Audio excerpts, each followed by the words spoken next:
came up here, I originally came to Virginia to do like, be on the road with Rex as their, like their little production manager, run their show from the front of the house and do front of the house with them. Yeah. And it just so happened that, Mucho's crazy. He asked me like, yo, he's like, you got your demo tape? And I was like, what you mean? I got my demo tape. Well, let me get it. And I was like, man, what you want with it? He's like, man, let me get your demo tape. And he just happened to, I forgot we were working on. I don't know if he was working on. They had started working on the right here thing or something like that, maybe. Oh, is it the SWV? Might have started working on the right here thing.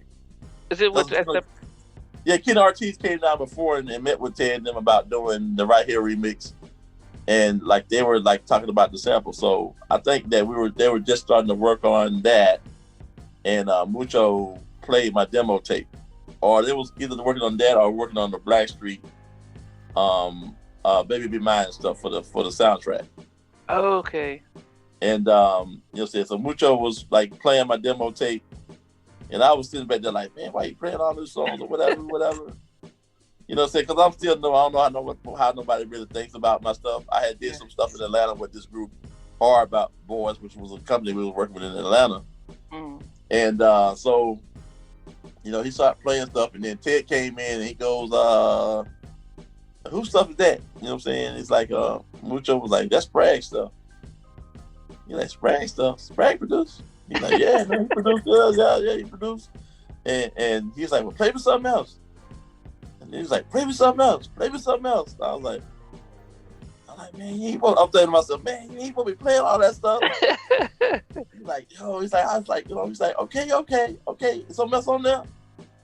You know what I'm saying? So Mucho pretty much played my whole demo tape. And wow. After that, Ted just, came and he was like, yo, he's like, I ain't know you produce. He's like, you want to be a producer for me? I was like, hell yeah. Because at that point, I knew who was doing the record. So like now, my mentor is asking me to be a producer for the company. Yeah. And you know what I'm saying? We had Franklin Grant, Franklin Grant was the engineer there at the time. You had Ty Fyfee, you had Mucho. Tyson. Yeah. Tom Telefero was still around. Chris was still around. But you know what I'm saying? Mainly it was Mucho and Ty that was doing everything. And so when I came around, I was kind of like the middle of the road because I played keyboards, and so Ty was a sample dude, and Mucho was more drum and bass stuff, and like I did play and melody, so I would take samples that and replay them versus like sampling it and try to do it that way. So my situation was kind of always in a good situation because I played keyboards. Yeah, so I would get into a lot of stuff, and Ted was like, "Oh, I like that. Take that to the A room. I like that. Take that to the A room." Wow. And then he would take like what Ty did, and he'd take what Mucho did, and like put it together, and then that's how we got certain remixes. So what's one of the first ones that you did? My first one is my first remix is right here with Mucho and Ted and AllStar. Is it? Oh, no. So the first SWV one was "I'm So Into You." Did you do that one? That was me and Ted. That was pretty much me and Ted. Oh, that. So "I'm So Into You." That's with Rex with our kill with rapping. Yeah. So so that was pretty much. Mucho had some pieces in that, but that was pretty much the basis of that was pretty much me and Ted on that.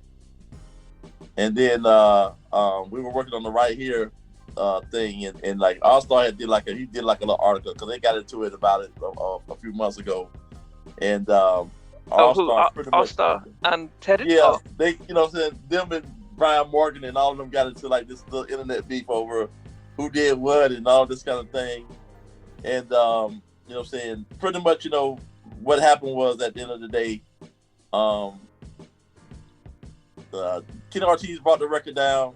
He wanted AllStar to be a part of it because I think he initially had AllStar in to do the remix. AllStar sent down his version of what, how were they going to flip the sample with it, because most of them had already had the basis of that. So they came down to do, that. And when they came down,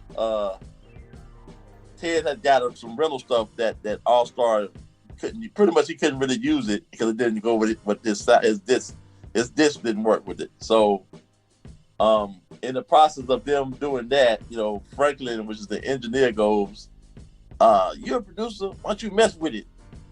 Oh, tell Teddy. So Teddy had already left that night. So I was Teddy pretty much put AllStar with me to get the stuff working because I was Teddy's keyboard tech as well. Oh, the tech to get to play the music. Right. So when AllStar says the keyboard guy and Ted had came up with something that I liked when I came back in, I'm the keyboard guy he's talking about. Okay. So basically, Mucho and them had already had a basis of the record there, but there's some stuff that AllStar was brought to the table that was supposed to have been added. Ted didn't like the way it sounded because he's like, okay, it's too sloppy. I don't like that. I don't like how to throw on Ted. And that didn't sound like, a Ted production. So he was like, well, we got to do it over. So, and when he got the equipment, that was the plan. But the equipment didn't work. I took the sounds that we had, that AllStar had there, and then I basically replaced drum sounds and snares with stuff that they were already using, that I had access to from, I'm So Into You. So I took those sounds and I put those sounds into place and started messing around with that and added some stuff keyboard wise. You know what I'm saying? And then when Ted came in, he was like, "What's that?" I said, "This is the stuff from AllStar." He's like, "Yeah, that sounds more like what I want." He didn't know you did it. No, he didn't know I did it at the time. You know what I'm saying? So he's like, So he was like, I thought his stuff didn't work pretty much. I was like, nah, this is me, taking it and doing what I had to do with it. He goes, "Oh, I like that. Like, just take that to the A room and tell Frank to put that with, what we already got." And then, so that's kind of like how the mesh came with all of us working on the record. You know what I'm saying? Versus. Yeah, because I that's one of my best. I mean, Brian is great, but I did prefer the New Jack remix of that track better than the original. Right. And I also preferred it better than the AllStar one because I think the AllStar one, so I preferred maybe I'm biased towards the New Jack Teddy and stuff, but I did prefer the ones that you guys did with Rex. It was just a lot tighter. Like, AllStar, I mean, the one he did was cool, but it just didn't have that tight cohesiveness that Teddy to have or his sound to have. You know what I'm saying? So, but then when you guys sent RCA back the versions you did he say, "Hey, they took my stuff," or was that? Oh yeah, it was huge beef, man. It was a huge beef, man. It was crazy. It was huge beef. Because the Teddy one actually, because I was in London at that time, and the Teddy one was actually big over here. It was it was bigger than the original because no one really, the original one didn't do too well until the remix came out, and it came out the same time as Baby Be Mine. So it was like almost like it was blowing up here. So did but did Brian was he upset about the fact that what was his? Brian wasn't upset. I mean, Brian really didn't know anything about it, at the time. So he wasn't upset. AllStar was the main guy that was mainly like, saying had a problem with it because, we took his stuff and like, basically resurfaced his old remixes. Okay. So he was kind of like upset about like, and then his name is not, the prominent name, which, it was just crazy because producers back in the day, they didn't get it. Like, you ain't the prominent producer, so why would your name be prominent? Yeah, but they had 5 singles on it, and so he had his own version, and then there was one with rap and there's one without rap. So right. it was a separation, so you could tell which one was AllStar, which one was you guys and stuff. Well, that's because they did that afterwards. You know what I'm saying? Okay. They did that afterwards. I mean, initially it was just going to be that one version, but then AllStar made a mistake out of it. And Ken Ortiz said, "Well, we'll put your versions on there, just Okay, to make it. So that's how they okay, but the one the radio played was the one that you guys did.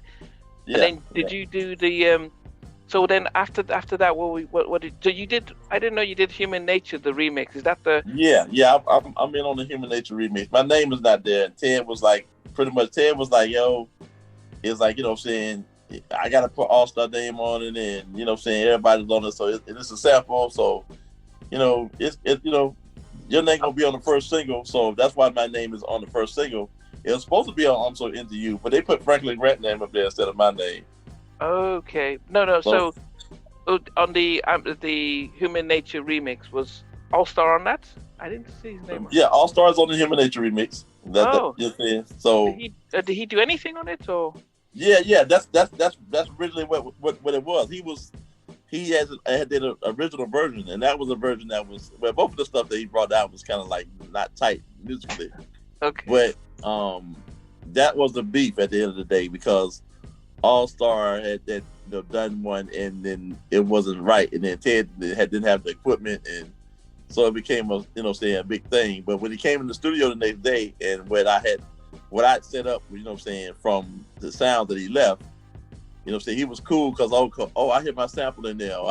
Okay. So he was cool with that, and then we end up using, that version, with what Mucho and Ted already done. Okay. So did the SWV come to the studio to re-record the vocals? Yes. Yeah. They came on, redid the vocals over. Me, Ted, and Mucho pretty much redid the vocals with them. For both tracks? For both songs, yeah. Okay. We just added stuff for both songs, yeah. And then was Pharrell doing the S? Who did the S to B to the? Pharrell. Pharrell did that. Yeah. So what was he and Chad doing on those days when you must have been young and you're looking at them and thinking they're just like me, or what was your thoughts? Yeah, they were kind of like in the mix already a little bit coming to the studio, and then Ted was like, yo, he like Pharrell would like write little things for him. So, it became a thing where, that's how it started. And then we saw them as the Neptunes as the band. And it's like, okay, they got a band, so let's get them as a group. And then Tammy Lucas had a lot to do with that whole thing with them signing as producers and stuff like that.